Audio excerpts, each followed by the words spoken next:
Ladies and gentleman, if you have clicked on this video so इसके बहुत ज्यादा chances है कि तुम लोग सीए फाउंडेशन May 25 या उसके नेक्स्ट अटेम्प्ट में अपेयर कर रहे हो एंड तुम लोग चाहते हो कि तुम्हारे पास भी एक ऐसा रोड मैप हो जिसको फॉलो करके तुम लोग इस एग्जाम के लिए फ्री में प्रिपेयर कर सको।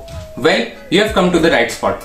My name is Aryan and I am a student at Shriram College of Commerce studying BCom honours. और इस वीडियो में मैं तुम्हें बताने जा रहा हूँ कि अगर तुम्हारे exam next week, next 1 month, 2 months या फिर तुम नेक्स्ट अटेम्प्ट में अपेयर कर रहे हो और तुम लोग चाहते हो उस एग्जाम को एक अच्छे पासिंग मार्क्स के साथ पास करना, then this video is for you. Sir मैंने 2024 में अपने क्लास 12 बोर्ड एग्जाम्स दिए थे एंड उनको 90% प्लस मार्क्स से पास करा था।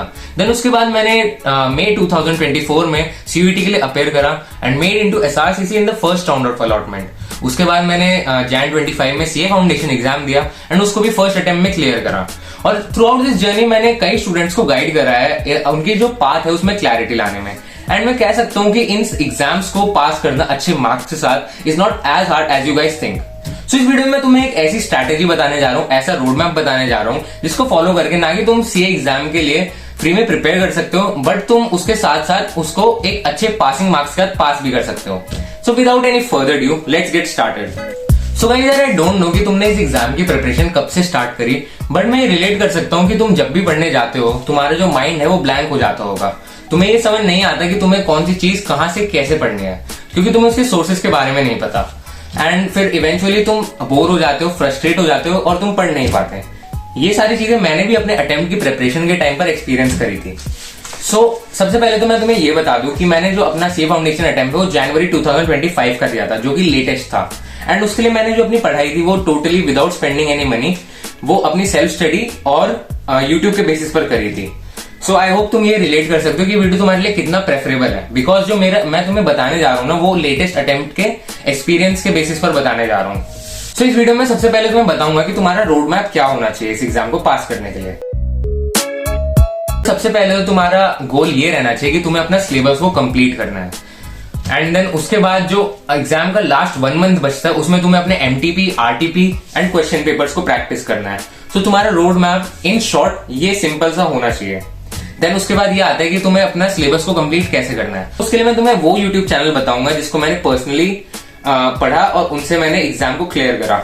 एंड इस वीडियो में तुम्हें एक बात और बता दूं कि मैं तुम्हें किसी भी कोचिंग के लिए प्रेफर नहीं करूंगा बिकॉज मुझे नहीं लगता इस एग्जाम को पास करने के लिए तुम्हें किसी कोचिंग की जरूरत है। सबसे पहले तो मैं तुम्हें अपने यूट्यूब चैनल्स को बता देता हूँ सब्जेक्ट वाइज कि मैंने कौन से चैनल से कौन सा सब्जेक्ट प्रिपेयर करा था। सो अकाउंटेंसी के लिए मैं तुम्हें प्रेफर करूंगा CA Hardik Manchanda and CA वाला का चैनल एंड मैं तुम्हें ये प्लेलिस्ट भी अपने जो डिस्क्रिप्शन है उसका लिंक दे दूंगा। देन लॉ के लिए अल्टीमेट सीए इंद्रेश गांधी का चैनल बिकॉज ये लॉ क्या है ना वो एक ऐसा सब्जेक्ट है जिसको पढ़ने के लिए ना मैंने बहुत ज्यादा मेहनत करी। उसके लिए मैंने बहुत ज्यादा यूट्यूब चैनल को सर्च करा बट आखिर में आके ना मेरे को ये चैनल मिला जिससे मेरे को बहुत अच्छे समझ आया एंड इनकी जो प्लेलिस्ट है मैं वो भी डिस्क्रिप्शन में डाल दूंगा। देन उसके बाद जो हमारा सबसे अंडर एस्टिमेटेड सब्जेक्ट होता है इकोनॉमिक्स, उसके लिए सीए हार्दिक मनचंदा से प्रिपेयर करा था। उसके बाद जो हमारा क्वांटिटेटिव एप्टीट्यूड होता है वो मैंने सीए वाला के चैनल से प्रिपेयर करा था एंड ये सारे वो चैनल इससे मैंने पर्सनली प्रिपेयर करा था। अगर आपको कोई और चैनल से अच्छे समझ आता है सो आई विल रिकमेंड कि तुम उस चैनल को ज्यादा प्रेफर करो। इसके बाद तुम्हारा क्वेश्चन आता है अपने सिलेबस को कंप्लीट करने का जो कि तुम्हारा रोड मैप का फर्स्ट स्टेप है। तो अपने सिलेबस को कंप्लीट करने के लिए या तो तुम इसको ऐसे कर सकते हो कि तुम सबसे पहले अपना लॉ का सिलेबस कंप्लीट करो, देन अकाउंट्स, देन कॉन्ट्स एंड देन इकोनॉमिक्स जो कि मैंने करा था। या फिर अगर तुम्हें ऐसे अच्छा लगता है कि तुम चारों सब्जेक्ट के एक चैप्टर को साथ में लेकर चलना चाहते हो तो तुम इस सिलेबस को वैसे भी कंप्लीट कर सकते हो। बट तुम्हें सिलेबस कंप्लीट करते टाइम ये ध्यान रखना है कि तुम हर चैप्टर के क्वेश्चंस को प्रैक्टिस करते रहो, एक्टिवली रिकॉल करते रहो ताकि तुम ऐसा ना हो कि तुमने फर्स्ट चैप्टर पढ़ा, बुक कंप्लीट कर ली, देन जब तक तुमने लास्ट चैप्टर पढ़ा तुम फर्स्ट चैप्टर को भूल चुके हो। सो ऐसा ना हो इसलिए तुम जो सारे क्वेश्चन है ना बुक के उनको प्रैक्टिस करते रहो। बुक से मेरा मतलब है तुम्हारा जो मॉड्यूल है उसको प्रैक्टिस करते रहो। उसके बाद जो तुम्हारा सिलेबस है ना वो एक लास्ट का जो 1 मंथ बच्चा है उससे पहले कंप्लीट हो जाना चाहिए। उसके बाद जो तुम्हारा लास्ट का 1 मंथ है उसमें तुम्हारा गोल होना चाहिए कि तुम्हें एमटीपी, आरटीपी जो कि जून, सितंबर एंड जनवरी अटेम्प्ट के हैं एंड देन जो क्वेश्चन पेपर है इन तीनों अटेम्प्ट के उनको प्रैक्टिस करना है।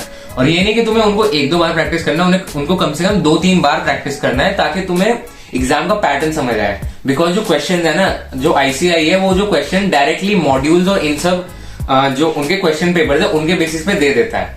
सो इसलिए तुम्हें इन सारे जो आरटीपी, एमटीपी और क्वेश्चन पेपर्स को अच्छे से प्रैक्टिस करना है। एंड देन उसके बाद आई डोंट थिंक इसका जो रोड मैप है इससे ज्यादा कुछ है। ये एक सिंपल सा रोड मैप है जो मैं तुम्हें बता सकता हूँ and then you are good to go. तुम अच्छे से अपना सीए फाउंडेशन एग्जाम दे सकते हो एंड इसकी बहुत ज्यादा प्रोबेबिलिटी है कि तुम इसको क्लियर कर सकते हो अगर तुम ऐसे फॉलो करो जैसे मैंने कहा है। इसके बाद मैं तुमसे डिस्कस करना चाहता हूँ कुछ मिस्टेक्स जो मैंने करी थी एंड मैं नहीं चाहता कि तुम भी अपने अटेम्प्ट में करो। सबसे पहली बात, जो अकाउंट्स एंड लॉ है ना उनको डिफिकल्ट सब्जेक्ट माना जाता है एंड जो इकोनॉमिक्स और कॉन्ट्स है उनको इजी सब्जेक्ट माना जाता है। सो मेरे से ये मिस्टेक हुई कि मैंने इकोनॉमिक्स एंड कॉन्ट्स को थोड़ा अंडर एस्टिमेट कर दिया, उनके लिए थोड़ा कम पड़ा, जिससे मेरे उन सब्जेक्ट्स में जो बहुत ज्यादा स्कोरिंग होते हैं उसमें थोड़े से मार्क्स गिर गए। सो मैं नहीं चाहता कि आप उन सब्जेक्ट्स को अंडर एस्टिमेट करो। आप इन सब्जेक्ट्स के लिए भी अकाउंट्स और बी लॉ के लिए भी पढ़ो, बट आप जो इकोनॉमिक्स और कॉन्ट्स है ना उसको भी अच्छा टाइम दो, उसके लिए भी अच्छे से पढ़ो। सो मेरे अकॉर्डिंग तो यही एक बहुत बड़ी मिस्टेक है जो सारे स्टूडेंट्स करते हैं। सो इस मिस्टेक को आप बिल्कुल अवॉइड करें। एंड सेकेंडली, जब तुम अपना सिलेबस कंप्लीट करते हो ना, तुम्हें उसको कंप्लीट करने के हिसाब से कंप्लीट नहीं करना, तुम्हें उसको ऐसे कंप्लीट करना है कि तुम्हें वो सारा समझ भी आए, ताकि जब तुम अपने एमटीपी आरटीपी प्रिपेयर करो ना तो तुम जो सारे क्वेश्चन है उनको आसानी से बिना किसी हेजिटेशन के उस क्वेश्चन को कर पाओ। बिकॉज अगर तुम एमटीपी आरटीपी करते टाइम, क्वेश्चन पेपर करते टाइम किसी भी क्वेश्चन में अटकते हो तो तुम्हारा कॉन्फिडेंस डाउन होता है। सो इससे अच्छा है कि तुम पहले से ही अच्छे से प्रिपेयर करके चलो, ताकि तुम्हें बाद में दोबारा से उसको प्रिपेयर ना करना पड़े। इसके बाद आता है एग्जाम डे। एग्जाम डे पर तो वही होता है कि एग्जाम के जो लास्ट के कुछ दिन बचे उसमें अपना वन शॉट के रिविजन्स करो, अपने एमटीपी आरटीपी दोबारा प्रैक्टिस करो, अपने क्वेश्चंस प्रैक्टिस करो एंड मतलब जितने क्वेश्चन हो सके प्रैक्टिस करो। देन आई डोंट थिंक उसके अलावा तुम्हें कुछ चाहिए, then you are good to give your exams. So भाई सर, अगर तुम इस वीडियो में बताए गए सारे स्टेप्स को ट्रूली फॉलो करते हो, so I have no doubt that तुम इस एग्जाम को अच्छे मार्क्स से क्लियर कर लोगे।